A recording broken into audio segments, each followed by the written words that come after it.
मैं आज फिर कह रहा हूं, एक मैसेज जाता है आपकी जिंदगी में कि जिंदगी में आपकी बर्निंग डिजायर जब होती है तो प्रकृति के नियम भी फेल हो जाते हैं। एक घोड़ों की रेस थी, अलग अलग पंचायतों से घोड़े बुलवाए गए। एक पंचायत में घोड़ा नहीं था तो पंचायत ने कहा भाई साहब अपने गांव की इज्जत का सवाल है। उन्होंने बोला क्या किया जाए कि घोड़ा नहीं है, गधे को तैयार करो। अब उन्होंने पूरे गांव ने ढूंढा, गधों में हड़कंप मच गया और मरवा दिया, रे घोड़ों में भेजेंगे हमें। गधों में हड़कंप मच गया, लेकिन फिर भी जो हृष्ट पुष्ट था ना गधा, थोड़ा सा घोड़े जैसा लगने वाला, उसको लिया। उसको लेके कि भाई तू कर सकता, वो कहता मरवाओगे रो, मत भेजो। नहीं तू कर सकता है। उसको पूरे 2 दिन का आरटीपी दे दे के बोला तू कर सकता है। अब इतने पंप भरते हैं तो कुछ तो फर्क पड़ता है कि नहीं पड़ता है। गधे ने बोला मैं जाएगा,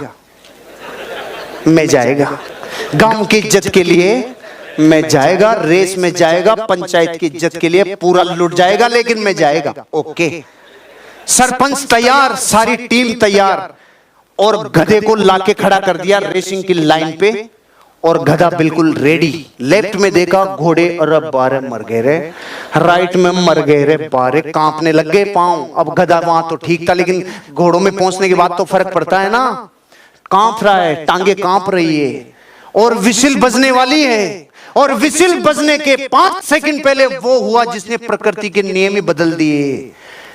विसिल बजने के 5 सेकंड पहले गांव के सरपंच ने गधे की पूंछ उठा के आधा किलो मिर्ची डाल दी। और आप कह रहे हो कि रेस का रिजल्ट क्या हुआ? अरे रिजल्ट 6 महीने तक गधा रुका ही नहीं।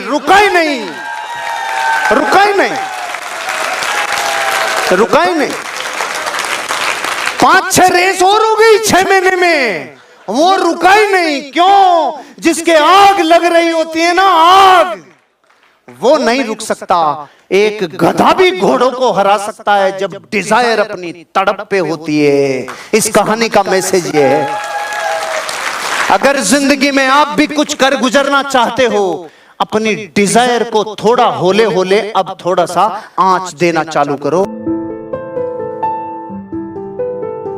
एक बार की बात है, कुछ साइंटिस्ट ने मिलकर के एक बहुत ही इंटरेस्टिंग एक्सपेरिमेंट किया। उन्होंने क्या किया कि एक बहुत बड़ा सा पिंजरा लिया, उसके अंदर 5 बंदरों को रख दिया और वहां पर एक सीढ़ी लगा दी। उस सीढ़ी के टॉप पर कुछ केले रख दी।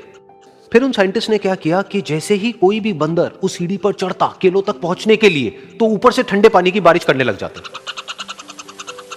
तो जैसे ही वो ठंडा पानी गिरता उस बंदर के ऊपर जो कि सीढ़ी पर चढ़ रहा था, वो फटाफट से नीचे आता तो पानी बंद हो जाता। फिर दोबारा से कोई और बंदर उस सीढ़ी पर चढ़ता उन केलों तक पहुंचने के लिए, दोबारा से यही होता। दोबारा से ऊपर से ठंडे पानी की बारिश होती, वो बंदर जैसे ही नीचे आता दोबारा से बारिश बंद हो जाती।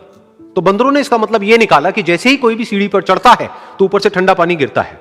फिर उसके बाद में जैसे ही कोई भी बंदर उस सीढ़ी पर चढ़ने की कोशिश भी करता तो बाकी के बंदर सब इकट्ठे होकर के उसको पकड़ते, उसको मारते, उसको पीटते और उसको नीचे गिरा देते। फिर दोबारा कोई कोशिश करता, दोबारा उसके साथ भी ऐसा ही होता। फिर उन साइंटिस्ट ने क्या किया कि उन 5 बंदरों में से एक बंदर को उस पिंजरे में से निकाला और उसकी जगह एक नए बंदर को उस पिंजरे के अंदर डाल दिया। अब उस बंदर को नहीं पता था कि यहां पर क्या खेल चल रहा है। उसको जैसे ही सीढ़ी के ऊपर वो केले नजर आए, वो फटाफट से उस सीढ़ी के ऊपर चढ़ने लगा। अब की बार साइंटिस्ट ने कोई बारिश नहीं करी, लेकिन फिर भी जो बाकी के बंदर थे उन्होंने इसको पकड़ा, सीढ़ी से नीचे उतारा और मारने पीटने लग गए। इस बंदर को समझ नहीं आया कि मेरे को क्यों मारा जा रहा है, तो उसने दोबारा कोशिश करी। जैसे ही उसने दोबारा कोशिश करी, दोबारा से उन 4 बंदरों ने वही किया। तो अब इस नए बंदर के दिमाग में क्या बैठ गया कि सीढ़ी पर चढ़ना मना है, अगर सीढ़ी पर चढ़ते हैं तो मार पड़ती है। उस सीढ़ी पर चढ़ना क्यों मना है और क्यों मार पड़ती है वो उसको नहीं पता था, बट उसके दिमाग में ये बैठ गया कि इस सीढ़ी पर नहीं चढ़ना है, ना किसी को चढ़ने देना है।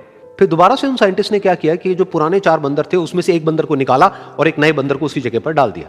अब इस नए बंदर ने भी वही किया जो इससे पहले वाले ने किया था, यानी कि वो भागता हुआ गया, उस सीढ़ी के ऊपर चढ़ने की कोशिश करी, उन केलों तक पहुंचने की कोशिश करी। बाकी 4 इकट्ठे हो गए और उन्होंने उसको मारा पीटा, सीढ़ी से नीचे गिरा दिया। उसको कुछ समझ नहीं आया, उसने दोबारा कोशिश करी, दोबारा उसके साथ यही हुआ। और अब इस बंदर के दिमाग में भी यही बैठ गया कि सीढ़ी पर चढ़ना मना है और सीढ़ी पर चढ़ने से मार पड़ती है। फिर साइंटिस्ट ने एक एक करके जो पुराने 3 बंदर बचे हुए थे उसमें से भी एक एक करके उन बंदरों को निकाला और उनकी जगह पर 3 नए बंदर आ गए। अब ये 5 बंदर नए थे और किसी को भी ये नहीं पता था कि उस सीढ़ी पर चढ़ना मना क्यों है, लेकिन उन सबके दिमाग में बैठा हुआ था कि सीढ़ी पर चढ़ने से मार पड़ती है। तो कोई भी कोशिश नहीं कर रहा था, जबकि अब कोई ठंडे पानी की बारिश भी नहीं हो रही थी। वो चाहते तो आराम से उस सीढ़ी पर चढ़ते, केले तोड़ते और आपस में बांट करके खा लेते। बिल्कुल ऐसा ही हम लोगों के साथ भी होता है, यानी कि इंसानों के साथ भी होता है। हजारों साल पहले कोई प्रथा बनी होती है, कोई रीति रिवाज होता है जिसके पीछे कोई ना कोई वजह होती है, लेकिन वो वजह खत्म होने के बाद भी वो प्रथा चलती रहती है, वो रीति रिवाज चलते ही रहते हैं। किसी में इतनी हिम्मत नहीं होती है ये पूछने की कि हम क्या कर रहे हैं, क्यों कर रहे हैं। बस सबको ये पता होता है कि ऐसा ही होता है। तो वो एक्सपेरिमेंट जिसके बारे में अभी मैंने आप लोगों को बताया, यानी कि वो बंदरों का एक्सपेरिमेंट, उसमें तो बेचारे बंदर हैं, जानवर हैं, उनको नहीं पता है कि क्वेश्चन कैसे पूछते हैं। लेकिन अगर हम इंसान होने के बावजूद भी क्वेश्चन ना करें तो हमारे में और जानवरों में क्या फर्क है? सोचिए।